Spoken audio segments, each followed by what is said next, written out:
Welcome, family, to A1 Storyteller, the channel that brings you deep, powerful, emotional, true-to-life stories that hit you right where it matters, in your soul. Around here, we don't just tell stories. We breathe life into them. We speak truth. We shine a light on injustice.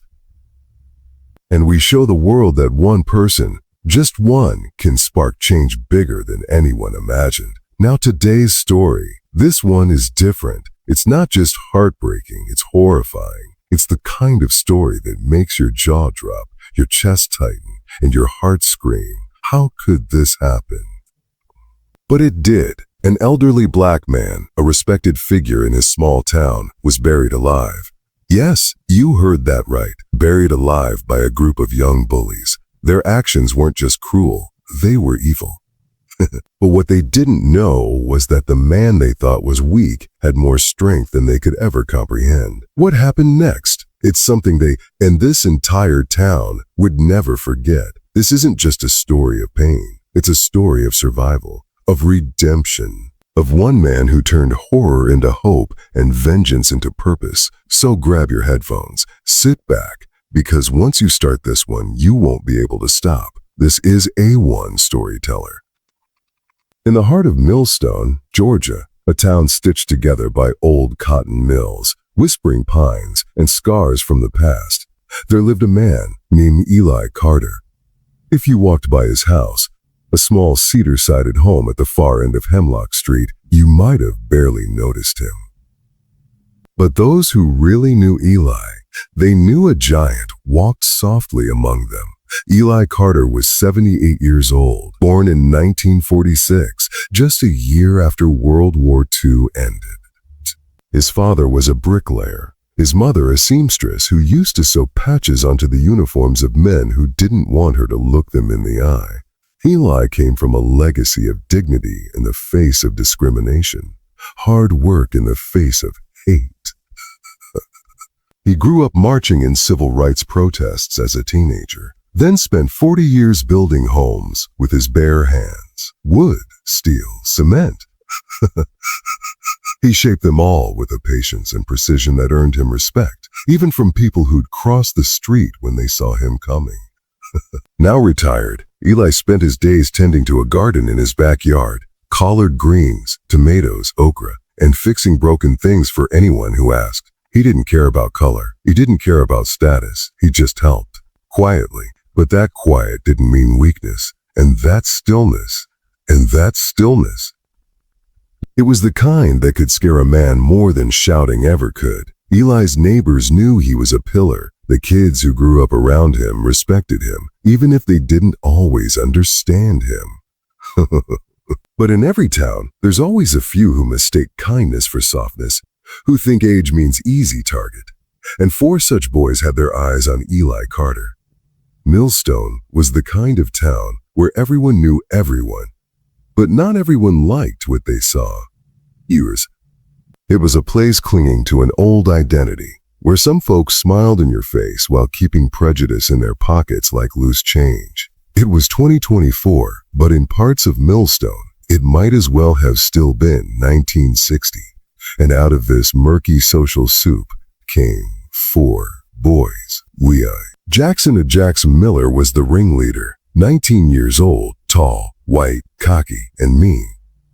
Son of Councilman Richard Miller, a man who wore American flag pins on his lapel and Confederate flags in his garage. Jax had never been told the no in his life. He grew up hearing things no child should hear about people who didn't look like him. He didn't just inherit wealth, he inherited hate. His crew consisted of Tanner Brooks, the follower, always needed someone to tell him who to be. Big, burly, and silent in public, but desperate to impress his friends. Cole Rankin, the slick talker, the kind who could lie to your face and make you believe it. If Jax was the fire, Cole was the smoke. And Mikey Dunham, the youngest, just turned 18, the most conflicted. He wasn't as far gone as the others, but peer pressure is a hell of a drug. Together they were trouble. They called themselves the Kings like some twisted joke.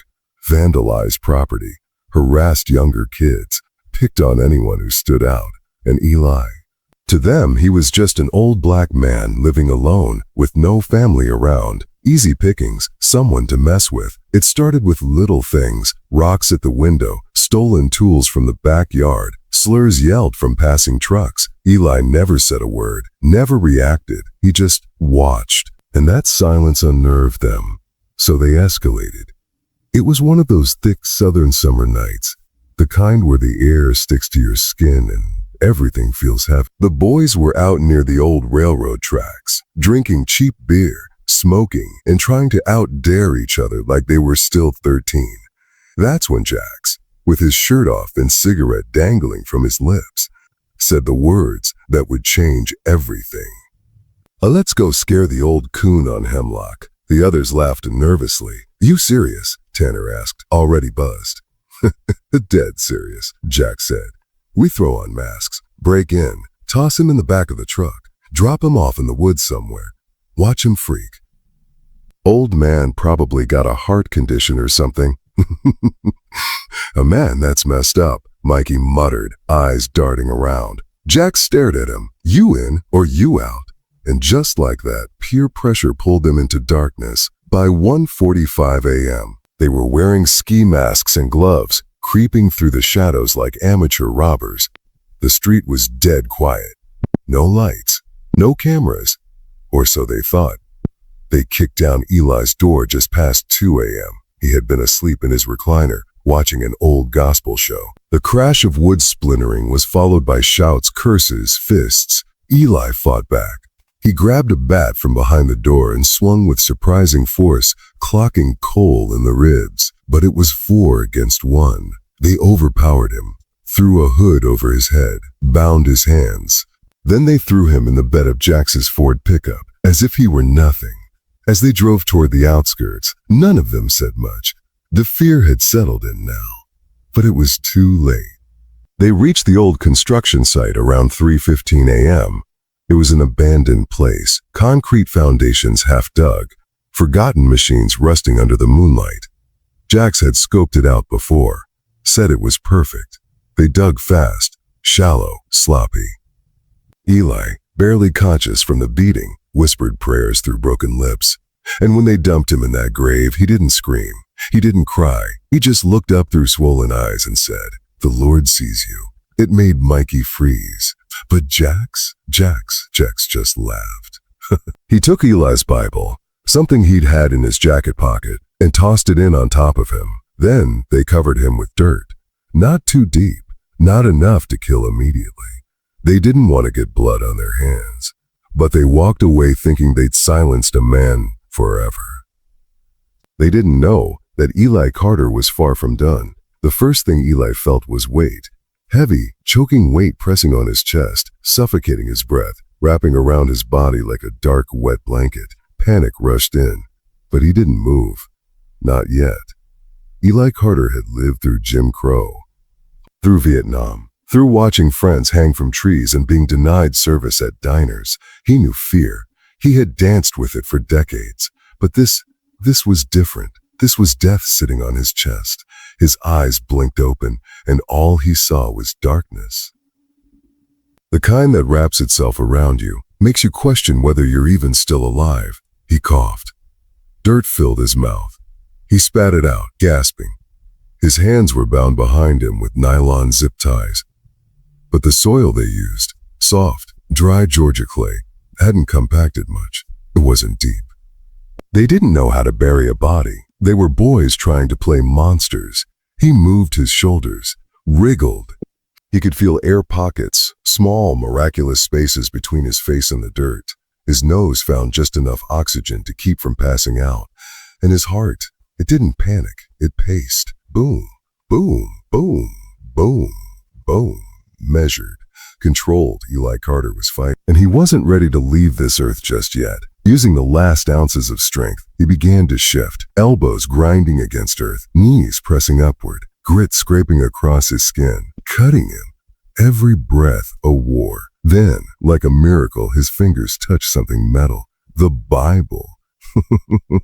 The one Jax had thrown in, bound in old, cracked leather, its spine bent, pages dirty. But it was there. He squeezed it. And in that moment, with lungs burning and joints screaming, something inside him ignited. He started digging, with elbows, with his face, with the book, inch by inch. And after what felt like eternity, light. A sliver. Then a flood. Moonlight piercing through the broken crust of soil. Eli Carter, buried alive, broke through to the surface with a groan that sounded more like thunder than pain. His face, coated in blood and earth, rose from the grave like something biblical, like resurrection. He coughed, gasped, collapsed beside the shallow hole, weeping, not in fear, but in power. He wasn't done, and the town would soon know why. It took Eli 3 full hours to crawl to the edge of the construction site. His ribs felt cracked, his wrists bled, his leg was sprained, maybe broken, but he moved. He used his elbows, his knees, dragged himself through gravel, mud, and weeds. No phone, no help. Just willpower and a storm in his chest. By sunrise, he reached the side road where an old farmer named Amos Jenkins spotted him while hauling hay. Sweet Jesus! Amos gasped, slamming the brakes. Eli didn't speak. He just pointed one shaking hand toward the dirt behind him. An ambulance was called. The police, but Eli refused to go to the hospital until he gave a full statement. And when he did, the entire precinct froze. Because everyone knew Eli. They knew him as humble, quiet, peaceful. He'd never hurt a soul. And now he was saying 4 boys had buried him alive. Councilman Richard Miller's boy? Oh, there must be some mistake, said Sheriff Daniels, trying to mask the panic in his voice. You sure it was them? Eli didn't flinch. I looked him in the eye before the dirt hit my face. The sheriff tried to play it off, but the community was already buzzing. The paramedics leaked photos, Eli's bruised face, dirt-caked skin, swollen hands. It went viral. The hashtag trended within hours. #Justice for Eli National News picked it up by sunset. But inside that town, there was a war brewing. Jax and his friends hadn't been arrested. They hadn't even been questioned. That night, Hemlock Street was lit up. Headlights, news vans, protest signs, and cell phone lights glowing in the air like fireflies of fury. The people of Millstone, black and white, young and old, gathered at Eli's yard. And at the center of it all, Eli Carter. Wrapped in gauze, leaning on a cane, standing with the Bible in one hand and determination in his eyes. He didn't give a speech. He didn't raise his voice. He simply walked out onto his porch, faced the crowd, and said, "They buried me thinking I wouldn't rise." You don't bury seeds to kill them. You bury seeds so they grow. And now, we're gonna grow something powerful, the crowd roared. But across town, at Councilman Miller's mansion, Jax and the others were in panic mode. Tanner was already shaking. We're going to jail, man. They're gonna hang us for this. Oh, they got no proof, Jax snapped, pacing. They don't have anything. Old man's crazy. You saw how messed up he was, probably hallucinating. But Mikey sat in the corner, hands over his face. He knew the truth. He remembered the way Eli looked up at them. Not with fear, but with forgiveness. And that forgiveness haunted him more than guilt ever could.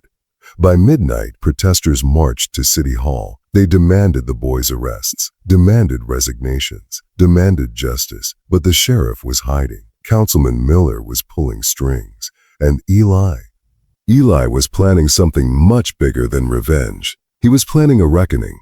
By morning, the town of Millstone was no longer quiet. The local coffee shop where gossip used to trickle now buzzed with tension. Did you hear what those boys did? Eli? That old man who fixed my porch swing. A Councilman Miller's son? No way, the whispers grew louder, turned to outrage and then to action. Eli, now resting under the watchful eyes of neighbors and friends, finally allowed himself to be admitted to the hospital. Broken ribs, concussion, deep bruising, a sprained leg, but the spirit, unshaken. Meanwhile, Mikey Dunham, the youngest of the 4, was spiraling. He couldn't eat, couldn't sleep. Every time he closed his eyes, he saw dirt falling over Eli's face. That look of calm, that strange, unsettling peace. He sat on the edge of his bed, watching the news show Eli's photo on repeat. A buried alive local elder speaks out, and then his phone buzzed. It was a text from Eli Carter's neighbor, Miss Leela. Just one sentence. A God gives second chances. Use yours wisely. Tears welled up in Mikey's eyes. His hands shook. That night, he packed a small bag, threw on a hoodie, and snuck out the back door. He was going to confess. The police station was quiet when Mikey walked in, his face pale, voice shaky. "I need to talk to someone," he said. "About what happened to Mr. Carter." He said, "Carter." The young officer at the front desk blinked. "You're one of them?" Mikey nodded. "Yeah. 4. And I'm ready to tell the truth." Within 30 minutes, 2 detectives were in the room. The camera was turned on. The tape rolled. Mikey told everything. The plan, the drive, the ski masks, the shallow grave, Jax, Tanner, Cole, the Bible.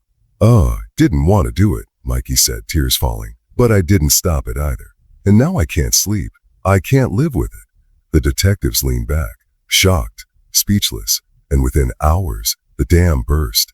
Mikey's confession triggered a firestorm. May. The DA was forced to open an official investigation. Search warrants were filed. The truck used that night was seized, but most damning, the security camera footage. Eli's neighbor, a retired schoolteacher named Mr. Langston, had recently installed a motion camera on his shed facing Hemlock Street. He caught everything. The boys in masks, the pickup truck, Eli being carried out. The footage was handed over to the police, and when it hit the internet, it was war. People flooded City Hall, chanting Eli's name. Petitions with thousands of signatures demanded arrests. So, news anchors flew in from Atlanta, D.C., even New York. Councilman Miller tried to call it fake news, but the world had seen too much. That evening, a SWAT team was sent to bring in Jax, Tanner, and Cole. Tanner resisted. He was tackled. Cole cried as he was handcuffed. Jax ran, but not far, because Millstone wasn't hiding him anymore. The trial was scheduled 3 months later, but the town was already forever changed.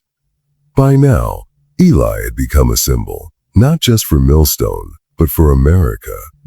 Interviews, marches, documentaries in the making. T-shirts with his face in the quote, "You don't bury seeds to kill them. You bury seeds so they grow."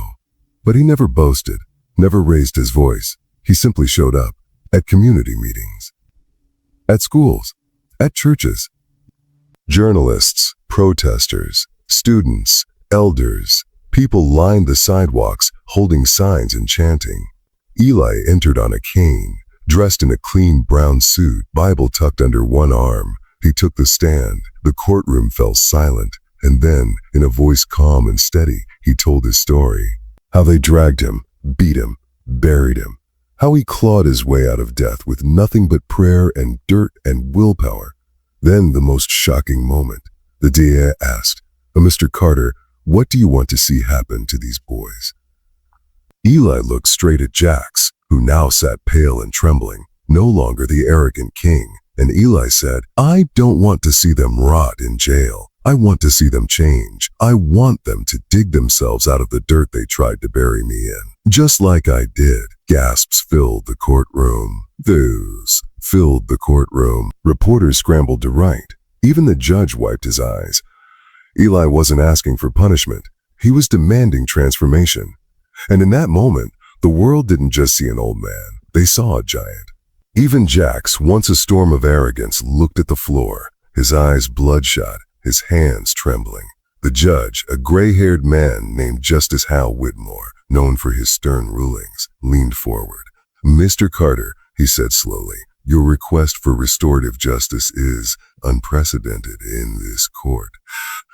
But so is your case." He paused, then addressed the defendants. Jax Miller, Tanner Rhodes, Cole Williamson. You are guilty of attempted murder, kidnapping, assault, and a hate crime.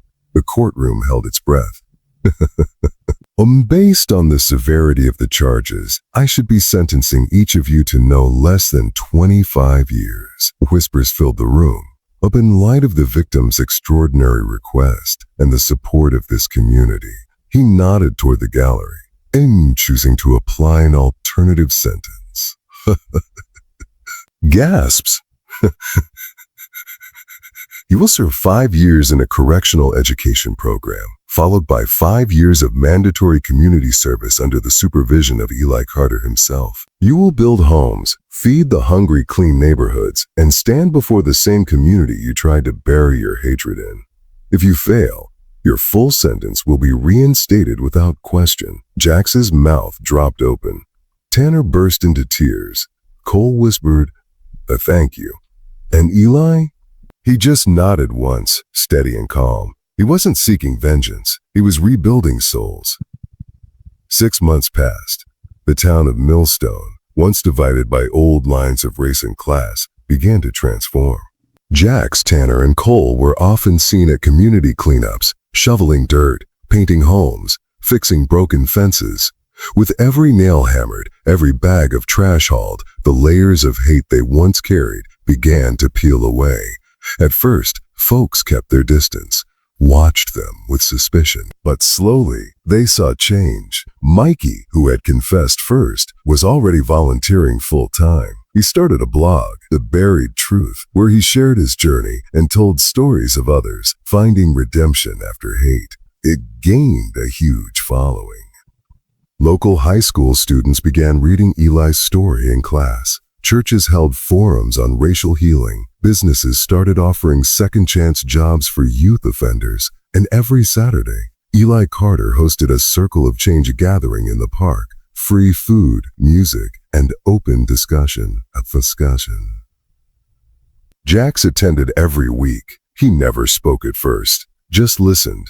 Until one day, in front of 200 people, he stood and said, "I buried a man to silence him, and now I come here just to hear him speak. I don't know if I'll ever deserve forgiveness, but I know I'm willing to earn it. One brick, one breath, one day at a time." The crowd applauded. Eli just smiled. That night, Jax asked to speak with Eli alone. "What made you not hate me?" he asked, voice barely above a whisper. Eli looked up at the stars, then back at him. "Hate is a chain," he said. "If I held it, I'd never be free either." 1 year later, Eli stood on a stage in Washington, D.C., accepting the Presidential Medal of Freedom. The crowd rose as his name was called. News cameras flashed. Politicians wiped their eyes. And there he stood, an elderly black man once left to die in a hole, now applauded by the world for choosing light over vengeance. As he accepted the medal, he gave a short speech. "They buried me, thought I was done, but what they didn't know was that I was a seed. And you can't stop a seed from rising if it's got the right roots. Hate buried me, but hope raised me. And now I want to plant that hope in every corner of this country." The applause lasted 5 minutes.